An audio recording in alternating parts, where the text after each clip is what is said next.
Norms. Social norms जो है सामाजिक एक जो नियम होते हैं, रूल्स होते हैं, वो बेसिकली गाइड करते हैं बिहेवियर और प्रैक्टिसेस इंडिविजुअल की, चाहे वो छोटे या बड़े ग्रुप में रह रहे हैं। शब्दों में कहा जाए कि एक एप्रोप्रिएट स्टैंडर्ड जो बिहेवियर का है वो सोशल नॉर्म्स बताते हैं। ये कंट्रोल करते हैं सोशल सिस्टम को और मेंटेन रखते हैं जो सोशल स्ट्रक्चर है उसको। अब मीनिंग क्या है सोशल नॉर्म्स का? सोशल नॉर्म्स को हम मान सकते हैं कि एक ऐसे सोशल रूल्स हैं, सामाजिक नियम हैं जो डिसाइड करते हैं ह्यूमन बिहेवियर, जो कि अलग अलग सोशल सिचुएशंस में फन होता है, चाहे वो सही हो या गलत। जनरली नॉर्म्स जो हैं वो कहाँ से हमें मिलते हैं? Global values. एग्जाम्पल के तौर पर ह्यूमनिज्म एक वैल्यू है। ह्यूमनिज्म यानी मानवता जो है ये एक वैल्यू है। और एक्ट जो अपोज करता है डिस्क्रिमिनेटिव बिहेवियर बेस्ड किस पर? कलर, सेक्स या और किसी चीज को लेकर, उसे हम नॉर्म कहते हैं यानी रूल। मानवता एक वैल्यू है, लेकिन वो एक्ट जो हमें एक डिस्क्रिमिनेटिव यानी भेदभाव वाला जो बिहेवियर है उसे करने से रोकता है, चाहे वो कलर के, रेस के, सेक्स के आधार पर हो, उसे हम कहते हैं रूल, नॉर्म। और सारे सोशल नॉर्म्स जो हैं उनको जो है सपोर्ट होता है सोसाइटी। मेंबर्स जो हैं किसी भी सोसाइटी के, उनको उम्मीद की जाती है कि वो अपने एम्स को जो है हासिल करें और अपनी ज़रूरतों को पूरा करें, बिल्कुल एक्जैक्टली उसी तरीके से जैसे हमारे सोसाइटी के नियम कायदे बने हुए। जो लोग उस नॉर्म्स के अकॉर्डिंग चलते हैं उनको रिस्पेक्ट मिलती है, प्रेस्टीज यानी उनकी इमेज होती है, उनकी इज्जत होती है। लेकिन जो लोग नहीं करते उनको पनिशमेंट मिलता है और उनको फिर जो है एक तरह से बेइज्जती झेलनी पड़ती है। हर तरीके के जो नॉर्म्स हैं जो कि सोसाइटी द्वारा क्रिएट किए जाते हैं वो ह्यूमन बिहेवियर को कंट्रोल करते हैं। सोसाइटी अपने गोल्स को हासिल कर सकती है, डेवलप कर सकती है और ज्यादा अगर उसके मेंबर्स जो हैं उस नॉर्म्स के अकॉर्डिंग चलते हैं। कुछ जो नॉर्म्स ब्रेकर्स हैं यानी कि जो नियम कायदे तोड़ने वाले लोग होते हैं, उनकी जब डोमिनेंस हो जाती है, वो ज्यादा हावी होते हैं, तो उससे क्या होता है? स्टेट में जो है सोशल डिसऑर्डर हो जाता है, एनार्की का सब शुरू हो जाती है। तो ये जरूरी नहीं है कि सारे सोशल नॉर्म आपके एक्सेप्टेबल हो हर इंडिविजुअल्स को या ग्रुप्स को। कुछ नॉर्म्स ऐसे हैं जो फायदेमंद हो सकते हैं कुछ इंडिविजुअल्स के लिए, ग्रुप्स के लिए, और वही कुछ नॉर्म्स ऐसे हो सकते हैं जो डिसएडवांटेजियस हो सकते हैं, नुकसान हो सकता है कुछ और इंडिविजुअल्स या ग्रुप्स को। तो अब हमें ये देखना है कि फीचर्स क्या हैं सोशल नॉर्म्स। सबसे पहला आता है ओरिजिन ऑफ सोशल नॉर्म। ये जो सोशल नॉर्म्स हम कहते हैं, सामाजिक कायदे नियम जो, ये इनका ओरिजिन कहाँ से, शुरुआत कहाँ से? कुछ ऐसे सोशल नॉर्म्स हैं जैसे फोकवेज। फोकवेज क्या होता है? फोकवेज का मतलब होता है जो एक ट्रेडिशनल तौर पर कोई भी ग्रुप हो या एक पर्टिकुलर कम्युनिटी हो, उसके जो लोग हैं उनका जो एक पर्टिकुलर वे ऑफ लाइफ होता है उसको हम कहते हैं फोकवेज। कस्टम्स जो हमारे बिलीफ होते हैं, ट्रेडिशंस जो हमारी परंपरा है। पर ये जो है कुछ ऐसे सोशल नॉर्म्स हैं जो प्लान्ड नहीं है, ये नेचुरल कोर्स में होते हैं बिहेवियर में और प्रैक्टिस।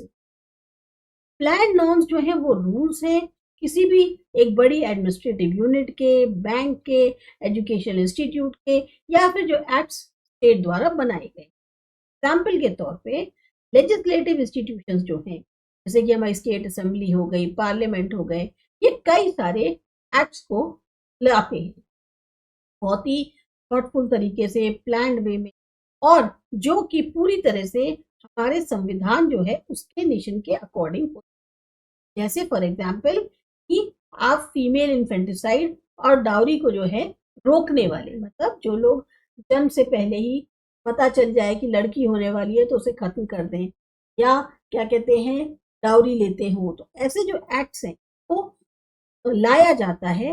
ये बहुत ही थॉटफुल और प्लान तरीके से है, जो कि नेशन का कॉन्स्टिट्यूशन है उसके अकॉर्डिंग्स होते हैं। तो ये बड़े बड़े नॉर्म्स हैं। दूसरा आता है सोशलाइजेशन प्रोसेस के थ्रू। सोशल नॉर्म्स जो है वो हमको ऐसा नहीं है कि हमको विरासत में अपनाए, उनको सीखना पड़ता है। एक इंडिविजुअल को सीखना पड़ेगा उसी सोशलाइजेशन की प्रक्रिया से जो उसकी फैमिली जो है फॉलो कर रही है, जिसमें वो पैदा हुआ है, या और उसके इंडिविजुअल्स और फ्रेंड्स या जो उसका आसपास का करे तो उसको फॉलो करता है, उसी को देख देख के वो भी इंसान सीखता है। फैमिली हो, फ्रेंड हो, नेबरहुड हो, तो स्कूल हो, या आपका जिससे भी आप कम्युनिकेट करते हो, वो जो बातचीत करते हैं, मिलते हैं इंडिविजुअल से, वो उन नॉर्म्स के अकॉर्डिंग मिलते हैं और उसको भी सिखाते हैं कि तुम्हें कैसे फॉलो करना है। जैसे कि बचपन में नॉर्म्स जो हैं आपको कैसे बताए जाते हैं, अंदर कैसे डाले जाते हैं। कोई भी आप गेम खेल रहे हो तो पहले उस गेम को खेलने के क्या रूल वो आपको पता होने चाहिए, तभी आप उस गेम को अच्छे से खेल पाओ। फिर आता है रिलेशन कल्चरल वैल्यूज। एग्जिस्टेंस में आपको बहुत ज्यादा वेरिएशन की देखने को मिल जाएगी कल्चरल वैल्यूज में तौर से, जो अलग अलग सोसाइटीज। इसी तरीके से हमें बहुत ज्यादा कल्चरल वैल्यूज जो है सोसाइटी की भी वेरिएशन समय समय पर, मतलब पहले अलग अलग समय पे जो समाज रहे उनके क्या वैल्यूज थे, कल्चरल वैल्यूज थे, भी बहुत वेरिएशन।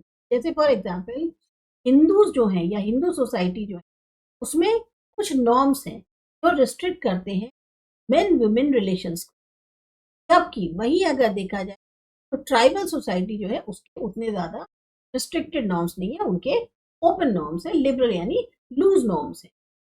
इसी तरह से पहले टाइम में पेरेंट्स जो है उनका मैरिज हो, चाहे उनके लड़के की चाहे लड़के की, जिसकी भी मैरिज हो, लड़की या लड़का, अगर पेरेंट्स ने कह दिया कि हाँ ये इस लड़के से शादी, तो उनका डिसीजन फाइनल माना जाता है। अब क्या होता है, एल्डर्स हो या पेरेंट्स हो, वो उनकी चॉइस को भी इम्पोर्टेंट, आपको जो है किससे शादी करनी है, लड़की हो या लड़का हो, आप अपनी पसंद के लड़का या लड़की से शादी कर सकते। फिर आता है यूनिवर्सैलिटी और वैरायटी। सोशल नॉर्म्स यूनिवर्सल होते हैं और आपको हेल्प करते हैं सस्टेन करने में सोशल रिलेशन जो ह्यूमन बींग्स के बीच में होते हैं। यूनिवर्सैलिटी के कारण ही बहुत वैरायटी होती है, जैसे कि कस्टम्स हो, एथिक्स हैं, फैशन है, मैनर्स हैं, एक्ट ऑफ स्टेट, हर एक में जो है वैरायटी भी है। यूनिवर्सैलिटी तो है, सब सामान्य है, के मिलेंगे, लेकिन उसमें वैरायटी भी हो। फिर आता है evaluation of behaviour and form of punishment. Social norm जो है जज करते हैं ह्यूमन बिहेवियर को कि वो राइट है या रॉन्ग है। हर नॉर्म जो है उसका एक पनिशमेंट जरूर होता है अगर कोई उसको तोड़ेगा। लाइट या इनफॉर्मल पनिशमेंट जो है तब दिया जाता है जब क्या कहते हैं वायलेशन होता है नॉर्म्स का, फोक वेज है। और अगर कोई जो है नॉर्म्स ऐसे जैसे उनका वायलेशन करता है तो फिर उसे कोर्ट से पनिशमेंट, आइदर फाइन हो, इम्प्रिजनमेंट, जेल हो जाए, या फिर उसको जुर्माना देना। नॉर्मेटिव सिस्टम जो है अगर उसको देखें तो हमारा जो कम्युनिकेशन है मेंबर्स के बीच में और स्टेबिलिटी जो है और ऑर्डर, वो हमें सोसाइटी में देखने को मिलती है। जो भी हमारा सिस्टम बना हुआ है उसके अकॉर्डिंग मेंबर्स के बीच में जो कम्युनिकेशन होता है, साथ साथ आपको स्टेबिलिटी और ऑर्डर भी सोसाइटी में देखने को मिलती है। फिर आता है आपका सोशल कंट्रोल। सारी की सारी ह्यूमन सोसाइटी कम या ज्यादा डायनामिक है, चेंजेबल है, मतलब उनमें बदलाव होता है। चेंजेस के बावजूद भी जो कि अलग अलग में होती है society, fundamental basic form society की वो चलती रहती है लंबे समय। अपनी चीज जो है सामाजिक जिंदगी में अपनी चीज की जरूरतों को पूरा करना और सिस्टम जो सोशल रिलेशंस वो लगातार चलता रहे, ये तभी पॉसिबल है जब मेंबर सोसाइटी वो उसी एक्सेप्टेड नॉर्म्स जो है समाज के उनके अकॉर्डिंग बिहेव करे। और इसी वजह से method of social control exist करता है। अब जैसे मैकाइवर और पेज के अनुसार सोशल कंट्रोल एक ऐसा मेथड है जो पूरे के पूरे सामाजिक सिस्टम को चलाता है, ऑर्गेनाइज करता है। सोशल कंट्रोल मिनिमम हो सकता है कि कोई आपकी क्रिटिसिज्म कर दे, आपकी आलोचना कर दे, टॉन्ट कर दे, और मैक्सिमम हो सकता है कि कैपिटल आपको पनिशमेंट देना पड़े, मतलब जुर्माना देना पड़े। सोसाइटी के अंदर जो मीन्स और मेथड्स हैं जो रोकते हैं मेंबर्स को अपने किसी भी सोशल नॉर्म्स के अगेंस्ट बिहेव करने से, वो दर्शाते हैं सोशल कंट्रोल। अब इसके फीचर्स देख, तो फीचर्स जो हैं सोशल कंट्रोल के, यूनिवर्सैलिटी। अगेन सोशल कंट्रोल सारी ह्यूमन सोसाइटीज में एग्जिस्ट करता है, और मेथड्स और मोड्स जो हैं सोशल कंट्रोल के, वो वैरी कर सकते हैं सोसाइटी सोसाइटी और टाइम टू टाइम। कोई भी पॉसिबिलिटी नहीं है कि ऐसी सोसाइटी हो जहां पर कोई भी सोशल कंट्रोल ना। फिर सोशल कंट्रोल आता है as a process. Social control जो है एक रिजल्ट है इसका, जो भी सोशल इंटरेक्शन उसमें जो एक डिविएशन होता है, एक चेंज होता है। सोशल नॉर्म्स सीखे जाते हैं, फिर उसको इंटरनलाइज किया जाता है इंडिविजुअल के द्वारा, जिस टाइम पे वो सोशलाइजेशन की प्रक्रिया से गुजर रहा हो। सोशल कंट्रोल एक ऐसा प्रोसेस है जो इंस्टीट्यूट, जो इंडिविजुअल है, उसको उसके सोशल नॉर्म्स के अकॉर्डिंग चलाता है। अब यहाँ आप जो है तीसरा फीचर देख सकते हैं, वेराइटी। वेराइटी, अलग अलग मेथड्स हैं सोशल कंट्रोल को कंट्रोल करने के सोसाइटी के अंदर। मेथड याद ये है, एक होता है बिग कम्युनिटी, एक होती है स्मॉल कम्युनिटी। ज्यादातर बड़ी कम्युनिटी में फॉर्मल कंट्रोल होता है कि लॉज होंगी, उनके ऑक्यूपेशनल ग्रुप्स होंगे, पुलिस है, जुडिशरी। वही स्मॉल कम्युनिटी में informal control, play groups, family, caste, criticism या टॉन्ट, इस तरीके के छोटी कम्युनिटीज में, और बड़ी कम्युनिटी में फॉर्मल कंट्रोल। जो डेमोक्रेटिक और ऑटोक्रेटिक सोसाइटी, अब उनके अलग अलग मेथड है सोशल कंट्रोल। अगर सोशल साइंस के तौर पे कहा है, सोशियोलॉजी जो है अपने खुद के फंडामेंटल बेसिक कॉन्सेप्ट्स हैं। इस चैप्टर में हमने मेनली कुछ के बारे में जाना। हमें पता चला कॉन्सेप्ट्स क्या है, society, community, social status, roles, norms और सोशल कंट्रोल और उनके फीचर। अगर आपको ये चैप्टर या कॉन्सेप्ट्स डिटेल में समझने हैं, तो आप जो है सबसे पहले उसकी और जो सब्जेक्ट में उसका क्या यूज सोशियोलॉजी का, उसको जानेंगे। अगले चैप्टर में हम समझेंगे सोशल सिस्टम और सोशल स्ट्रक्चर के बारे में। अगर आपको ये चैप्टर अच्छा लगा, समझ में आया, सब्सक्राइब कीजिए आशा एजुकेशन। मिलते हैं अगले चैप्टर।